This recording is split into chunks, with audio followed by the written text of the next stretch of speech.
बांग्लादेश की प्रधानमंत्री शेख हसीना इंदिरा गांधी बनने की कोशिश कर रही थी और इसी कड़ी में हुआ ये कि वो अपने विपक्षी पार्टियों को जेल में ठूस देती थी, जैसा इंदिरा गांधी ने इमरजेंसी के दौर में किया था। और उनके नाखून तो उखाड़ लिए जाते थे, डंडों से पीटा जाता था, उनको तरह तरह की यातनाएं दी जाती है। चुनाव इससे पहले 1-1.5 साल पहले जो होते हैं बांग्लादेश में, उसमें भी क्या होता है कि विपक्षी पार्टियां चुनाव से खुद को किनारे कर लेती है। शेख हसीना खुद लड़ती हैं चुनाव कुछ एक कैंडिडेट्स के साथ, और चुनाव होते हैं, शेख हसीना जीत भी जाती है, वो प्रधानमंत्री बन जाती है। उनका यह कार्यकाल सबके आंखों में खटकने लगता है। शेख हसीना बयान देती है कि वे बांग्लादेश को बचाने के लिए दरअसल अमेरिका सेंट मार्टिन द्वीप जो मांग रहा था बांग्लादेश से, और बांग्लादेश नहीं देता है अमेरिका को। इस कारण अमेरिका तख्तापलट करता है। 1 साल पहले शेख हसीना ने बयान भी दिया था कि अमेरिका जब चाहे छोटे मोटे देशों की सरकार को गिरा सकता है, और वही स्थिति अभी अमेरिका करने जा रहा है।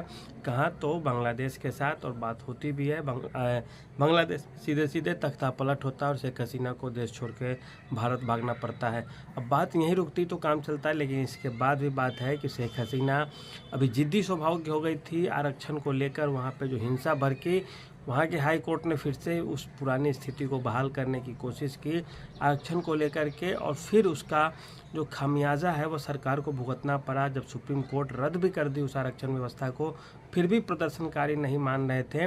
और ऐसी स्थिति में हुआ ये कि शेख हसीना को तो देश छोड़कर भागना पड़ा, लेकिन पूरा तख्ता पलट ही हुआ बांग्लादेश में। और यहीं पे नहीं रुकती है बात, शेख हसीना ने एक तरह से बांग्लादेश को गृह युद्ध की तरफ भी झोंक दिया है। अब बात करें बांग्लादेश में, जब विरोधी खेमा आपकी साजिश रच रही थी, खालिद जिया को जेल में बंद थी। खालिद जिया जैसे ही जेल ब्रेक कांड होता है, जेल पे हमला होने लगता है, खालिद जिया भी बाहर निकल जाती हैं।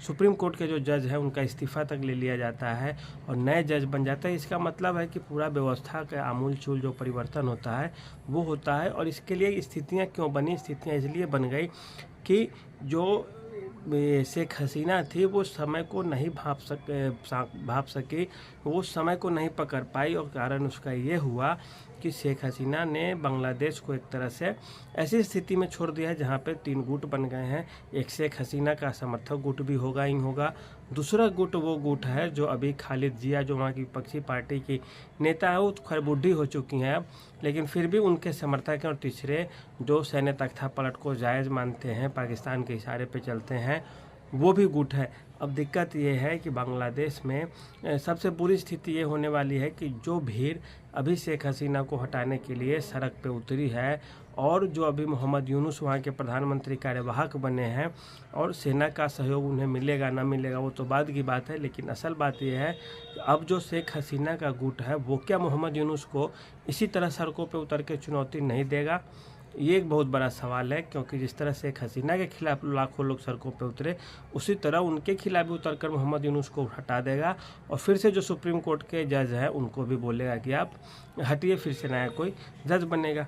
ये दो मान ली आपस में समझौता कर भी लेते हैं, तो फिर तीसरे में जो सेना और पाकिस्तान की ISI समर्थक गुट है बांग्लादेश का, वो अगर ये दोनों साठगांठ कर ले, फिर तीसरा अगर वहाँ पे भावी चढ़ जाता है कि नहीं नहीं अब आप दोनों हटिए, कि यहाँ पे सुप्रीम कोर्ट का जज भी हटे, शेख हसीना भी हटे, खालिद जिया भी हटे, अब मिलिट्री रूल होगा बांग्लादेश पे।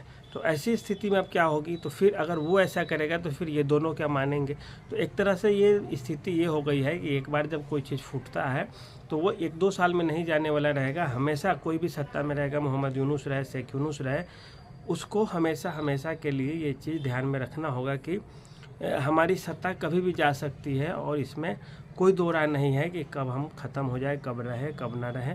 तो ये एक बड़ा सवाल है बांग्लादेश जैसे छोटे देश के लिए कि दूसरे देश के इशारों पे भी उसके देश में सरकार गिर भी जाती है, तो आखिर यह चलेगी तो कितना दिन चलेगी, और नहीं तो इसमें कब तक क्या सुधार की संभावना है। शेख हसीना की वतन वापसी होगी, इस बात की उम्मीदें बहुत कम हैं, लेकिन जो भी होगी बांग्लादेश को चलाने वाले उनके लिए मुसीबतें कम नहीं हैं।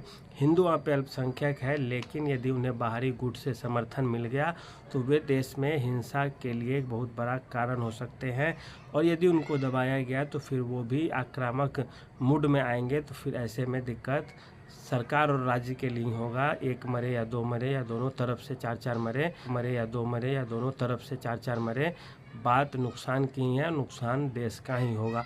शेख हसीना बाहर चली आई है, उनका व्यक्तिगत रूप से कुछ नहीं होना है।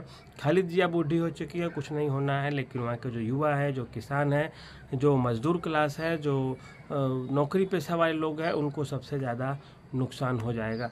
तो कैसी लगी वीडियो आप बताइएगा। आज के लिए इतना ही, धन्यवाद।